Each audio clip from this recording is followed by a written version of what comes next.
Magandang hapon na naman sa inyo mga suki naming tagapakinig. Narito na naman po ang inyong lingkod, Kuya Peles. At ako pong muli ay inyong makakasama sa loob ng kalahating oras. At syempre, kasama pa rin natin mga kaibigan ng ating mga artista sa radyo na siyang nagbibigay buhay sa ating mga napipiling liham sa araw-araw. At ang liham nating napili mga kaibigan ay galing sa isa nating masugid na taga-subaybay.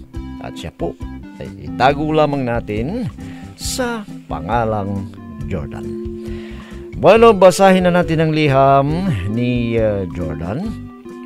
Dear Kuya Peles, maganda naman ang pagpapalaki ng aming mga magulang sa amin at maganda rin ang aming relasyon ng mga pinsan ko.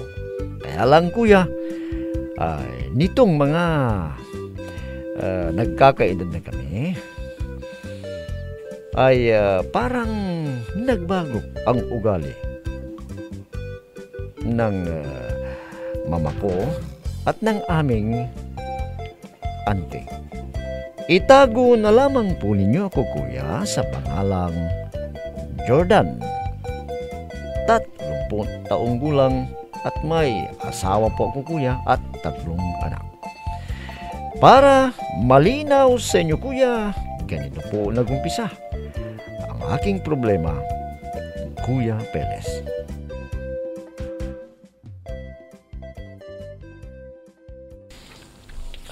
Alam mo, insan, parang hindi ganitong gusto ko na tulingan ng mga magulang natin eh.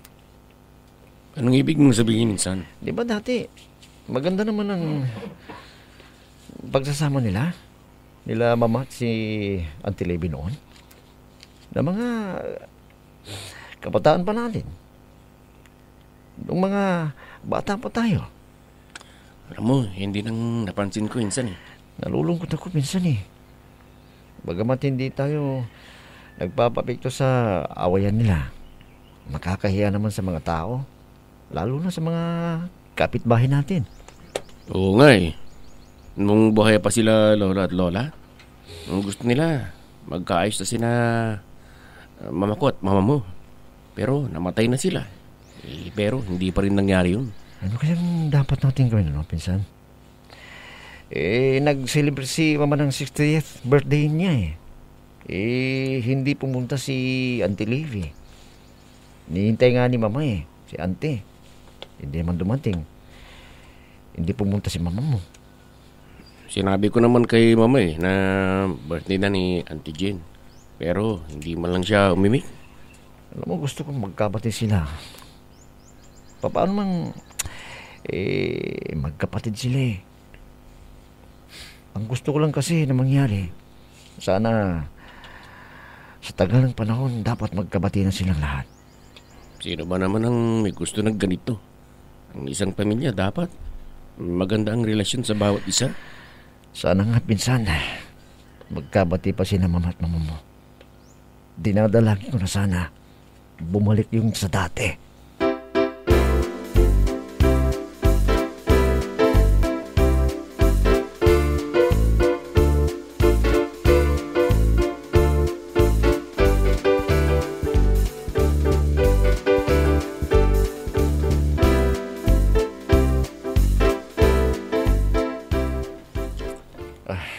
Ma, ano bang problema ninyo ni Auntie Levy? Bakit hanggang ngayon hindi pa kayo nagkakamating dalawa? Huwag niyo na kaming pakialaman. Matagal ng alitan namin ito. Nga ho, mama eh. Gusto namin ng mga pinsan ko na makita namin kayo na nag-uusap. But maganda ang relasyon sa bawat isa. Ewan ko ba dyan sa Auntie Levy mo? Mula nang dito to pinatira sa bahay nila lolo at lolo mo, nagbago na sila. Silang mag-asawa. Bakit ma? Meron naman silang parte dito. Ang gusto yata, itong tinitirhan natin ngayon. Dapat sana nilinaw niyo yan, mama. nung buhay pa si Lolo at Lola. Para maiwasan ang mga away na ganito, nakakahiya eh. Kung sa auntie mo lang naman, wala na yun. Pero ang asawa niya, nakikialam. Kaya lumaki ng lumaki. Hanggang sa dumating na punto na hindi na ako kinakausap. Mahirap po yan, Mama eh. Dahil pati kami ng mga pinsan, apektado na rin sa ginagawa ninyo na hindi pag-uusap. Parang nahihiya na silang pumunta rito sa bahay. Anak, kahit na hindi kami nag-uusap ng auntie ninyo, panatilihin ninyong maganda ang relasyon ninyo sa mga pinsan ninyo. Hayaan na ninyo kami.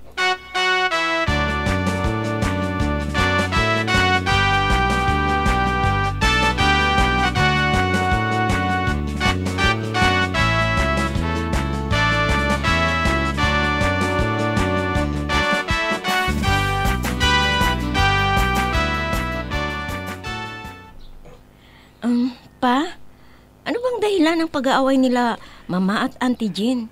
Alam mo, doon na sila tumira sa lumang bahay nila, Lolo at Lola mo.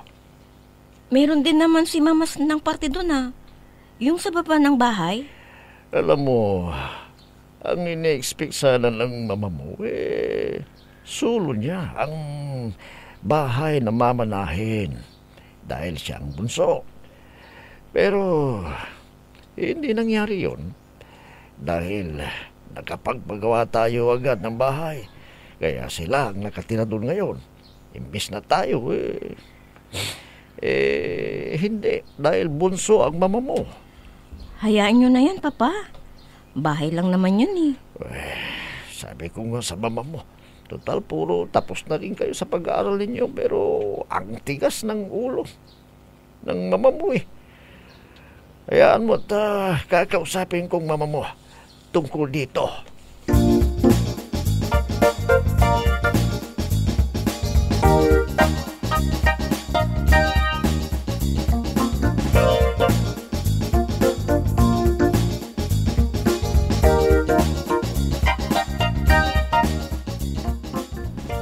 Ma, hanggang ngayon pa ba may tampo pa rin kayo kay Auntie Jean?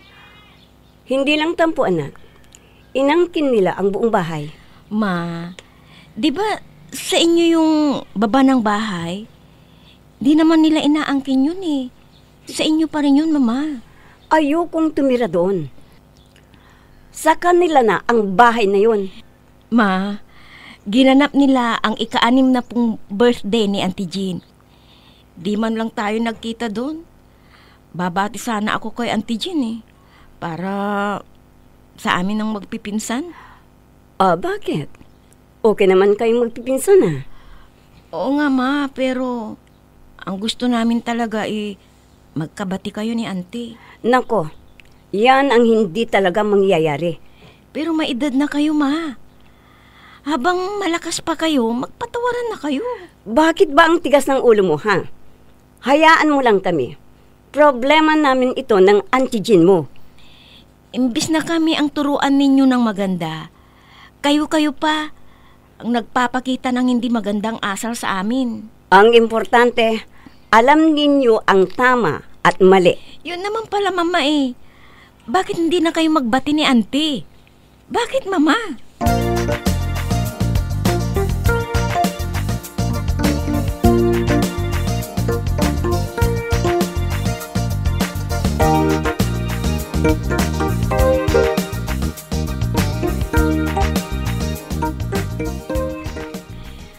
Kuya Jordan, pasensya ka na kung naging personalan ang galit ni na Mama at Auntie Jean. Tuloy, hindi kami pumunta sa birthday niya. Maayos lang yan, pinsan. Alam mo, sa totoo lang, wala na yan kay Mama Ewan ko ba kay Mama? Hanggang ngayon, may galit pa rin si Mama kay Auntie Jean.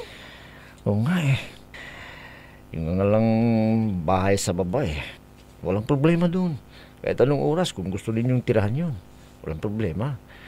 Nakabukol naman ang hagdanan namin Hayaan mo, Kuya. Kapag nagkaasawa ako ang titira doon. Kung ayaw ni na kuya. O di, mabuti. Wala naman kaming samaan ng loob ng kuya mo eh. Salamat Kuya Jordan ha. Napakabuti mo talaga. Ano ka ba? Pare-pareho naman tayo mga apo ni na lolo at lola. Mga magulang lang natin kasi may alitan eh. Bakit tayo magpapa-apekto at makikisali sa kanila? Si mama lang kasi ang matigas ang ulo eh. Pero kami ni kuya, walang problema. Ay naku, ano kaya mabuti natin gawin na pinsan?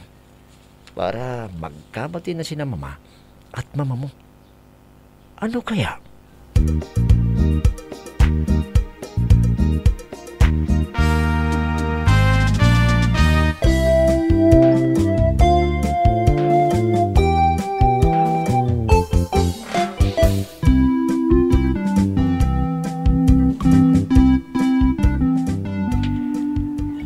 Normal naman ang pakikitungo ng bawat isa sa amin ng mga pinsan ko, kuya. Kaya nga lang, nitong nag-birthday si mama, inimbita naman nila si Auntie Libby. Pero hindi man lang sila nagpakita. Kaya ang alam ni mama hanggang ngayon, kuya, ay hindi pa rin umuupa ang galit ni Auntie Libby kay mama. Minsan, kuya, ay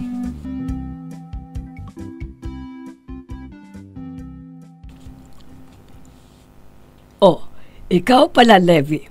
May kailangan ka ba? Papaupahan ko itong baba ng bahay. Dahil sayang eh. Wala na bang problema? Matagal na rin na nakinabang kayo dito sa baba. Huwag mong sabihin yan. Hindi namin pinakialaman yan. Mula nang mamatay sina Inday at Itay. Di mabuti. Papalinisan ko ito dahil may mangungupahan. At saan sila kukuha ng tubig? Walang tubig dyan. Anong wala? Di ba may sariling tubig ito? Alam mo, Levi, mula nang tumira kami dito, pinalipat na ni Itay ang tubig sa pangalan ko. Buhay pa sila. Hindi pwede. Di ba kina Itay at Ina yon? Inilipat na nga sa pangalan namin ng asawa ko. At matagal nang kami ang nagbabayad. Sarili na namin ngayon ang tubig dito. Kung gusto mo, di magpakamit ka. Dahil kawawa ang mangukupahan kung wala silang tubig. Hindi. Ibalik ninyo ang tubig ngayon. Ano? Pinalipat na nga ng ina yun ng buhay pa sila. Nasa pangalan namin ng asawa ko yun. Napakasweet mo talaga, ate. Inangkin mo ng lahat dito. Ikaw na nga ang nakalamang. Pati tubig. Inangkin mo pa. Huwag mong sabihin yan. Dahil pareho naman tayong may karapatan dito sa bahay na ito. Paano ko pauupahan ito kung walang tubig? Ayaw niya na. Ultimo remedyo. Pakabitan mo ng tubig sa dawasa para may gustong ubo pa.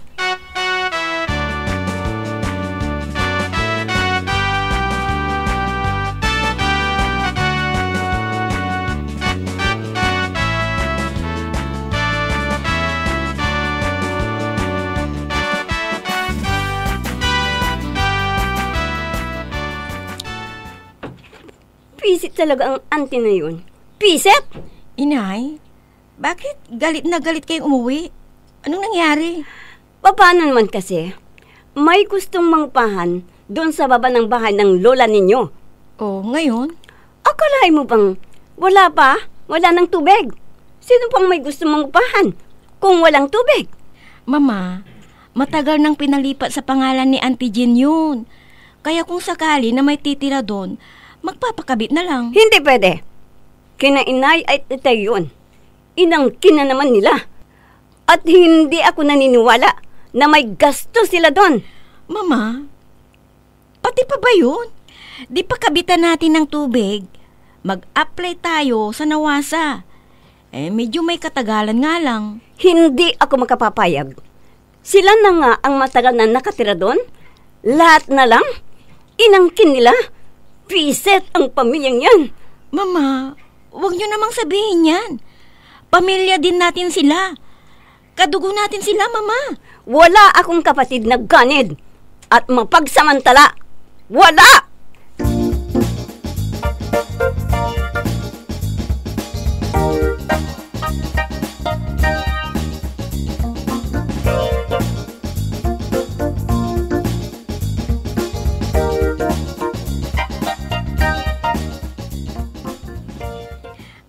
Pasensya ka na, pinsan, ha, nung isang araw. Oo nga eh. Ay, nag-away na naman sina Auntie Libby at si Mama. Hindi makaintindi kasi si Mama insan eh. Kaya pasensya ka na. Naiintindihan ko naman yung mama mo.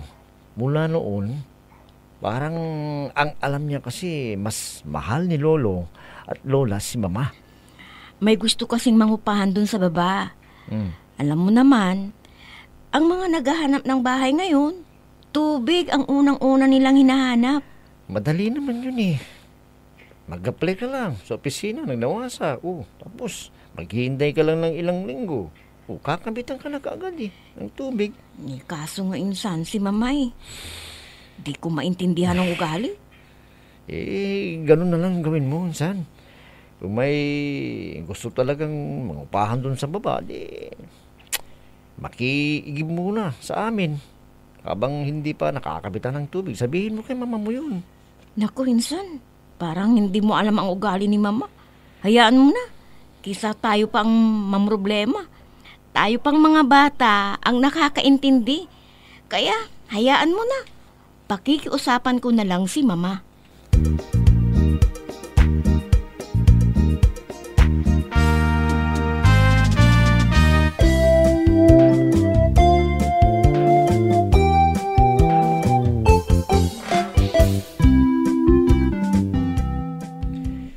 Pilit na inaayos namin ni Ala ng sigalot na mga magulang namin, lalo na kuya, nang gustong paupahan ni Mama ang baba ng bahagi ng bahay. At nalaman, wala palang tubig. Muli na namang nanumbalik, kuya, ang galit ni Auntie Libby sa aking ina. Ano po ba ang dapat namin gawin, kuya? Dahil pati kami na mga magpipinsan ngayon ay naaapektuhan na rin. Sana po, kuya, ay mapaliwanagan ninyo ako, o na may paliwanag ninyo o matulungan nyo ako sa aking inilapit na problema. Lubos na gumagalang, Jordan. Alam mo, Jordan, mas mahirap sawayin yung mga matatanda na o mga magulang natin kung minsan. Abay, totoo yung sinabi mo na talagang pati kayo na mga magpipinsan, talagang naapektuhan na rin. Biruin mo, halos iisang pamilya kayo, hindi magkaintindihan dahil lang dyan sa mina ng bahay. Sa bagay, talagang yung magkakapatid kong minsan talagang mahirap magkain. Lalo na kung yung pinag-uusapan tungkol dyan sa mana. Abay, iisang bahay ang pinag-aawayan ninyo. Dati na palang nakatira o dyan kayo nakatira sa taas ng bahay. Sa bagay, hindi nyo naman pinakialaman yung baba ng bahay. Hinayaan nyo lang. Buhay pa yung mga lolo at lola mo. Andyan na kayo. Maaga naman kasing nakapagpagawa ng bahay yung Auntie Libby ninyo. Kaya nakabukon sila kaagad. Pero kayo, hanggang ngayon, dyan pa rin kayo nakatira. At sinabi naman ng mga lolo at lola mo na yung baba, kay Auntie Libby ninyo. Kaya lang, yung dati pala na may tubig yan, pinalipat na pala sa pangalan ng mama mo. Kaya yun ang kinagagalit ng Auntie Libby mo ngayon. Dahil gustong paupahan pala, walang tubig. Madali lang naman yan eh. Nga sabi mo, muling balik ang alitan nila dahil dyan.